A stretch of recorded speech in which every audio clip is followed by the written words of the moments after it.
mostrar o valor que é pertencer a uma igreja de verdade.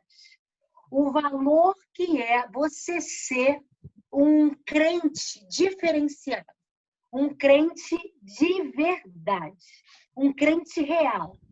E por mais louco que pareça, quando a gente fala de igreja, eu acho que você nunca tinha pensado em participar de uma igreja online. Você sempre aprendeu e pensou em igreja num ajuntamento de pessoas.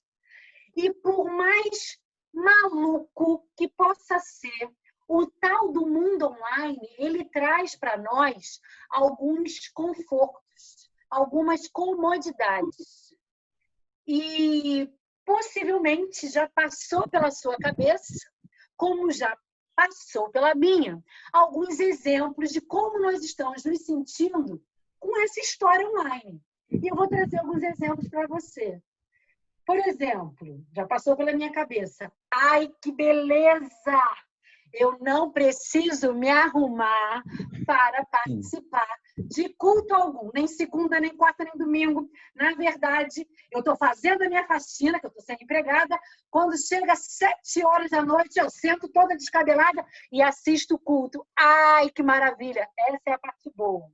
Ou talvez você pense, eita, até que célula online é bom. Eu não preciso pensar em que prato eu vou levar, salgado, doce, amanhecer com a mensagem no celular. O que você vai trazer para a célula? Ufa, não preciso pensar em nada. Ou melhor, online é bom demais. Assim, ninguém precisa ficar me conhecendo de verdade. Eu não preciso prestar conta da minha vida para ninguém.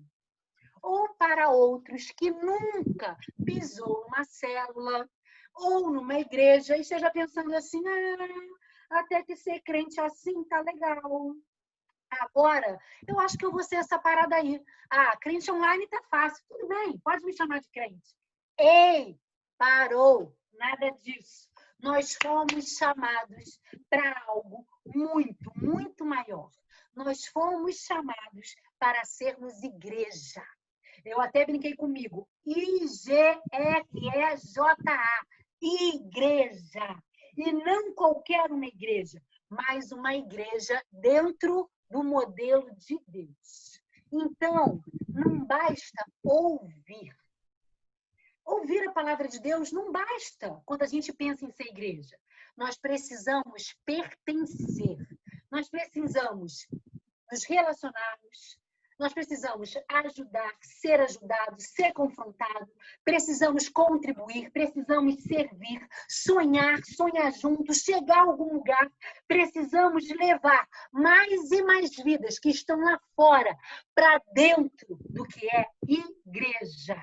Então, hoje, Ingrid, hoje, Roberto, o X da questão é: Deus está nos chamando para sermos igreja, igreja verdadeira.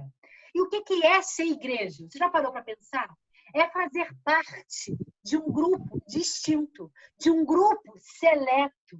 É pertencer ao grupo, e eu abro uma boca grande para falar, Amanda, é fazermos parte do grupo dos salvos.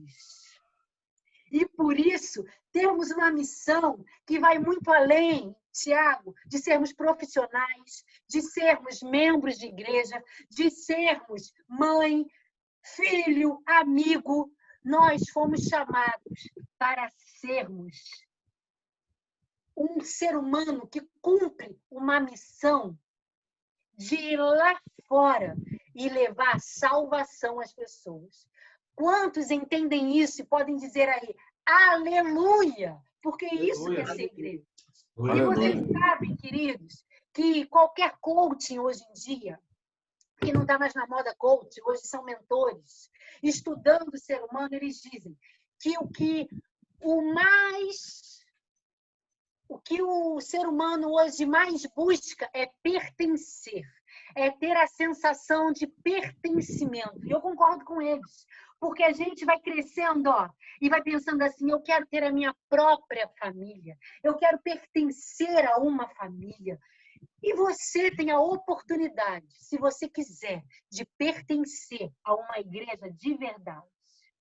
Você é a igreja. Eu sou a igreja.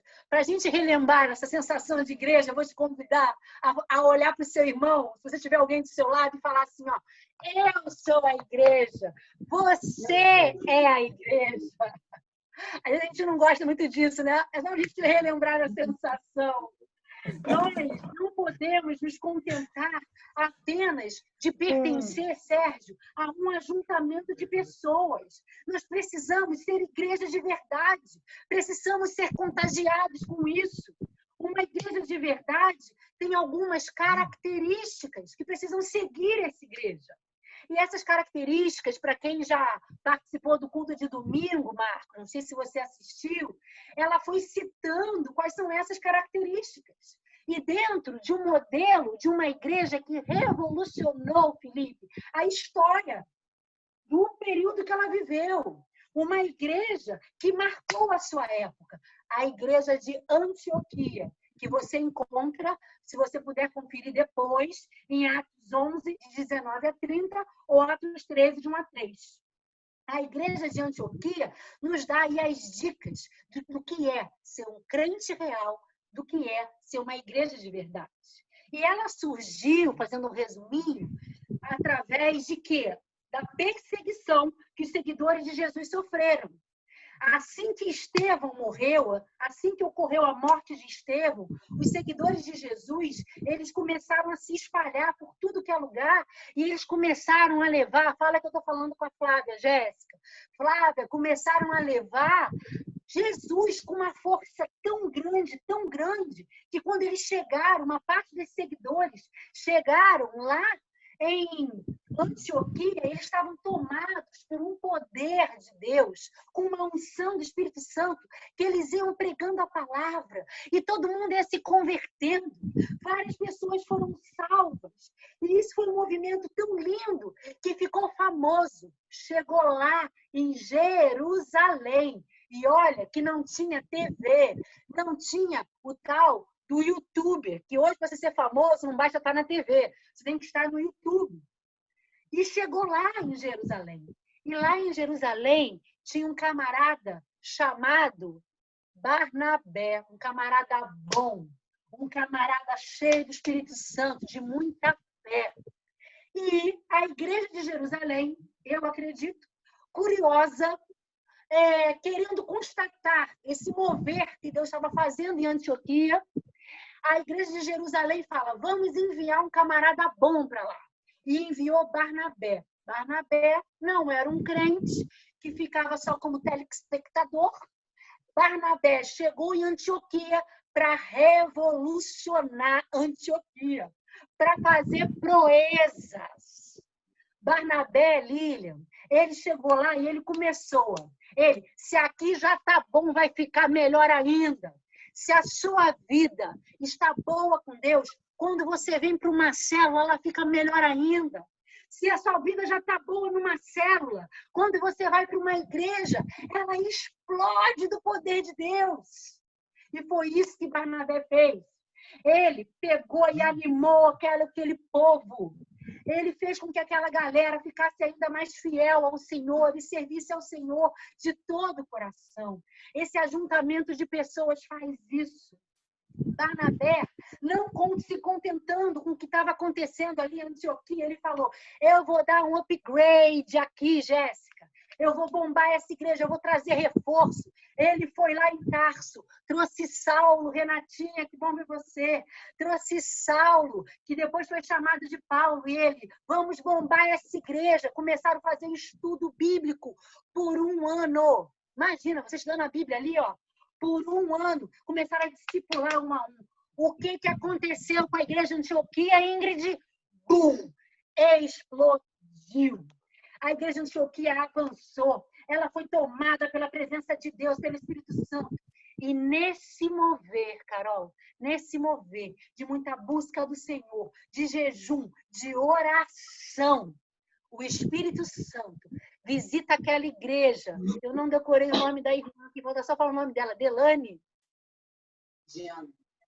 Diane? Diana. Faltou falar seu nome, Diana. Eu gosto de interagir. Diana, Tudo bem. naquele mover de busca, naquele mover da visitação do Espírito Santo, Diana. O Espírito Santo chegou naquela igreja de Antioquia e falou: eu vou direcionar esse povo. Eu vou visitar esse povo como igreja. Vou visitar um a um, porque é isso que acontece quando você está fazendo parte de uma igreja de verdade. O Espírito Santo disse: levantem Barnabé e Saulo e enviem para uma missão direcionada por Deus. Eu não vou entrar na missão de Paulo e Saulo, mas eles são responsáveis por o evangelho ter chegado até aqui, até a gente. Isso é lindo demais. Só para a gente fazer esse resumo, a gente já consegue ir relembrando e percebendo quais são as características de um modelo de igreja que Deus quer que a gente seja, que Deus quer que a gente viva. Olha, para a gente fechar, Deus quer que nós sejamos uma igreja que viva debaixo da direção do Espírito Santo de Deus.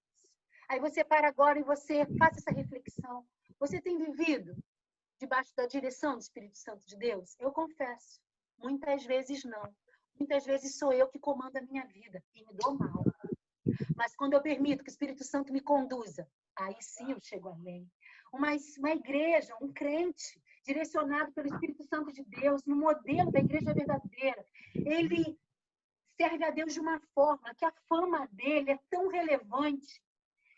A fama dele ultrapassa as 4 paredes da sua casa, as 4 paredes de uma igreja, e chegar lá em Jerusalém. Hoje eu fiz uma reunião com um CEO de Israel e um CEO da Irlanda. Eu falei: Senhor, aleluia. Foi uma fama profissional, mas que eu peço a Deus que a minha fama com Deus também chegue nesses lugares. Mas isso que acontece quando você é alguém relevante. Você ser um crente relevante, de acordo com o modelo de Deus, faz com que você tenha o prazer de viver uma vida praticada conforme a regra da palavra de Deus. E você ama tanto essa regra da palavra de Deus que você se torna apaixonado pela revelação que vem quando você lê a palavra de Deus. Antioquia fez isso, eles se apaixonaram ao ponto de ler a Bíblia por 1 ano. Quando você vive as características de uma igreja verdadeira, você tem a consciência que você precisa identificar os seus dons e talentos e colocar ao serviço do Senhor, como Paulo e Barnabé fez. Você também é comprometido em levar as pessoas a Jesus, ao ponto de salvar as suas almas. Eu estou ouvindo uma série de mensagens e uma das coisas que muito me tocou de um outro pastor foi que falou assim: se você quer saber se você é um salvo, se você faz parte daquele grupo que quando a trombeta tocar e a vinda de Jesus acontecer e você em segundos sair dessa terra, se você ainda estiver aqui, encontrar com Jesus nos ares, se você quiser saber se você faz parte desse grupo seleto, você é apaixonado por almas. Você fica sedento por almas. Você quer conhecer em breve a Ingrid, se você não conheceu. Você quer conhecer o Marcos pessoalmente. Você quer influenciar. Na minha célula, Tiago e Jéssica, o quebra-gelo foi assim: fale uma característica que você tem e diga outra característica que seu irmão tem. Por quê? Porque quando a gente vive nessa comunhão, que foi o grande diferencial da igreja de Antioquia, para eu fechar aqui, essas características são trocadas e um influencia o outro. Por isso que a gente não pode se acomodar com o online. Porque, para fechar, é esse o recado da noite. Não se acomode com o mundo online. Porque no mundo online, você nunca vai chegar ao modelo ideal. Porque um precisa influenciar o outro, Roberto. Qual foi o grande diferencial da igreja de Antioquia? Eles buscaram tanto a Deus que eles começaram a ter o caráter de Cristo e receberam um apelido que chega até nós até hoje. Fala aí qual é? Cristão. Então, se você quer ser um cristão, Você precisa viver a comunhão. É essa a mensagem de hoje. Que nós possamos, desde já, ter um anseio dentro de nós. Como a Amandinha falou, eu quero me reunir, eu quero estar com vocês, eu quero ser contagiado pelo jeito doido da Milena, pelo jeito engraçado do Roberto, pelo jeito cuidadoso da Carol, pelo jeito carinhoso do Felipe. Cada um tem um jeito. Eu preciso ser contagiado para eu chegar ao modelo certo. Então, queridos, sonhe com a volta da célula. Sonhe em quando a igreja abrir a porteira, a gente está lá. E você que ainda não participou de uma célula, você não participou de uma igreja, ou ainda não participou da nossa, já comece a planejar o grande dia que você vai estar conosco, porque vai ser um dia excepcional. Amém? Amém. Dei o meu recado. É um prazer estar com vocês. Eu falo muito, galera. Tentei reduzir aqui. É uma bênção. Muito bom. Nossa, obrigado, Milena. Sensacional. É bom, né, gente, matar a saudade. Muito boa a palavra. Não. Gente, vamos